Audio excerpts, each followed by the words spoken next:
In the heart of Vancouver, a storm is brewing. But this one isn't about the weather. It's something far more dangerous: hidden structural failures within the city's towering luxury condos, something that's been overlooked for far too long. These buildings, which once symbolized the peak of wealth and success in Vancouver's real estate market, are now facing the very real threat of collapse. These failures, exposed only recently, have sent shockwaves through the real estate community, and the consequences for homeowners, developers, and investors are looking grim. Billions of dollars in property value are hanging by a thread, and the market could soon unravel in a way that no one predicted. Vancouver, one of the most desirable cities in Canada, is on the brink of a catastrophe that could ripple out to the rest of the country. The structural failures that are emerging are not just minor issues. They are systemic problems that have been quietly developing under the surface, unnoticed by the very people who should have been keeping an eye on them.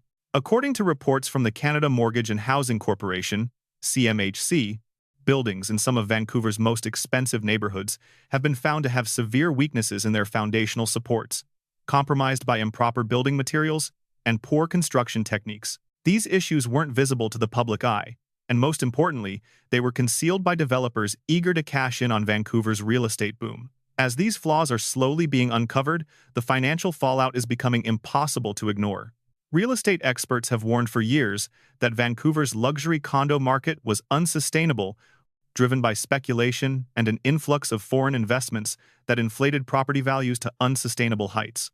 The market was already showing signs of strain before the structural failures came to light. But now, the full scope of the damage is only starting to become apparent. At the center of this crisis are luxury towers that were once considered a safe bet for wealthy investors and homebuyers looking for a slice of Vancouver's thriving property market. These towers, which were built with cutting-edge technology and marketed as architectural marvels, are now proving to be anything but. If these buildings continue to deteriorate at the rate they are, billions in value could be wiped away, leaving homeowners and investors holding the bag. The immediate impact of this crisis is already being felt across Vancouver's real estate landscape. Property values are plummeting as buyers become more cautious, fearing the hidden costs and risks that have now been exposed. The once lucrative market for luxury condos has ground to a halt as people pull back from making any new purchases.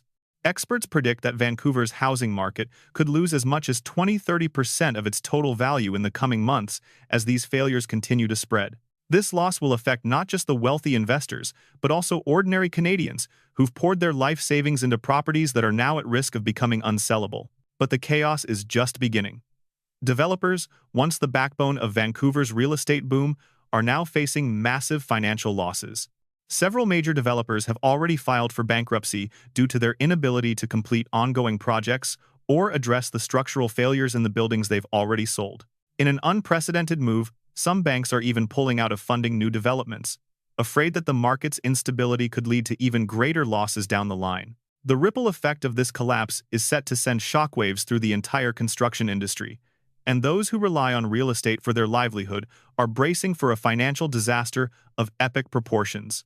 As the crisis deepens, more and more construction workers are being laid off, and the supply chain that once fueled Vancouver's booming housing market is beginning to break down. The shortage of materials, combined with a sudden halt in demand for new properties, has led to widespread disruptions across the industry. Companies that once thrived in the real estate sector are now scrambling to stay afloat, and many are being forced to cut back on their operations. The impact is far-reaching, from the steel suppliers who provide the raw materials to the contractors and subcontractors who are responsible for building these structures. Everyone is feeling the strain. With the construction industry on the brink of collapse, Vancouver is left wondering how much longer it can maintain its position as Canada's real estate hub. The damage isn't just financial, it's also deeply personal. For homeowners who've invested in these towers, the stakes are even higher. These aren't just buildings, these are people's homes. They represent the hopes and dreams of countless families who believed that purchasing a luxury condo would provide them with a secure future. Now, these families are faced with the horrifying reality that their homes could lose significant value or even become uninhabitable due to the structural issues that have gone undetected for so long. The stress and anxiety that come with this uncertainty are taking a toll on Vancouver's residents, and many are starting to fear that their entire investment in the city's real estate market is a ticking time bomb. At the heart of this crisis is the question of accountability. How could this have happened? How could developers, regulators, and local governments allow such massive issues to go unnoticed for so long? And why wasn't anything done to prevent this disaster before it was too late? This is where the failure of the system becomes apparent. As Vancouver's real estate market boomed, the pressure to build quickly and profitably outpaced the ability to ensure the structural integrity of these buildings. The rush to capitalize on foreign investments, the demand for luxury properties, and the lack of oversight from local authorities all contributed to a situation where corners were cut, safety was compromised, and ultimately, the foundation of Vancouver's real estate market began to crumble. Now, with these structural failures exposed, the political ramifications are undeniable. Local government officials, who were once eager to boast about the city's growth and prosperity, are scrambling to cover up their role in the crisis. Some are denying the extent of the problem, claiming that it's not as bad as it seems. Others are calling for emergency measures to address the issue. But the damage is already done. The truth is, there is no easy fix to this problem. The cost of repairing these buildings could run into the billions. And with so many developers and investors pulling out, there is no clear path forward for Vancouver's real estate market. The question on everyone's mind now is, what happens next? The fallout from this crisis could continue to unfold for years to come. For homeowners, developers, and investors, the next few months will be critical. But one thing is certain, the damage has been done, and it's going to take a long time to recover. Vancouver's real estate market is at a crossroads, and the choices made in the coming months will determine whether the city can rebuild its reputation or whether the crumbling towers will become a symbol of failure that marks the beginning of the end for Vancouver's once booming property market. As Vancouver's real estate market continues to spiral, the impact is no longer just an abstract concern for economists and investors. It's a deeply personal crisis for thousands of homeowners, some of whom have watched their dreams come crashing down. It's difficult to overstate how damaging the situation has become. Families who poured their savings into what they thought would be stable, secure investments are now facing the prospect of losing everything. The towers they call home, once symbols of prestige and financial success, are quickly transforming into ticking time bombs, their structural integrity compromised beyond repair. Even worse, with the value of these properties plummeting, the idea that many of these homeowners could even sell their units and move on is rapidly fading into impossibility. For some, this isn't just a financial issue, it's a personal nightmare. Take the story of Lisa and John, a couple in their 40s, who thought they were making the right choice when they purchased a luxury condo in downtown Vancouver. Like many others, they were drawn in by the gleaming glass facade and promises of a secure, high-end lifestyle. Their condo, situated in one of the city's most prestigious neighborhoods, was their dream home, where they envisioned raising their children and watching their investment grow over time. Now, with structural issues mounting, they're not only facing a future where their home is losing value rapidly, but also wondering whether their building will even be safe to live in. The emotional toll is impossible to ignore.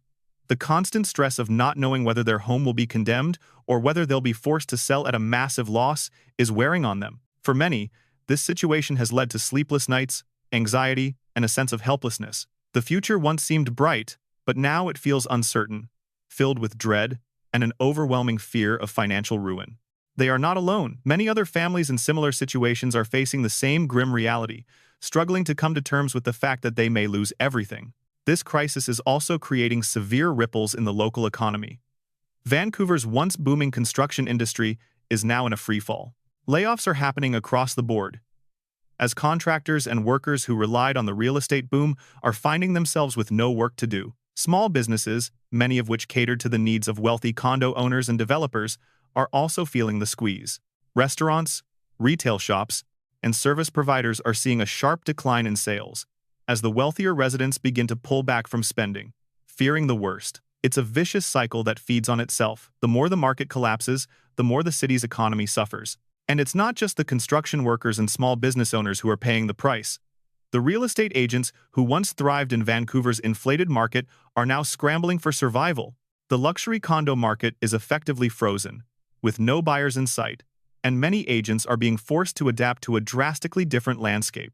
These agents, who once sold multi-million-dollar units in a matter of days, now find themselves struggling to sell anything at all. For many, this is more than just a job loss, it's a complete rethinking of their careers. Meanwhile, the banks, which played a crucial role in fueling the housing boom by providing easy credit and funding for developers, are now pulling out of the market in a major way. With the uncertainty of Vancouver's real estate market at an all-time high, financial institutions are tightening their belts. Mortgage rates are rising sharply as banks adjust their risk profiles, and lending standards have become more stringent.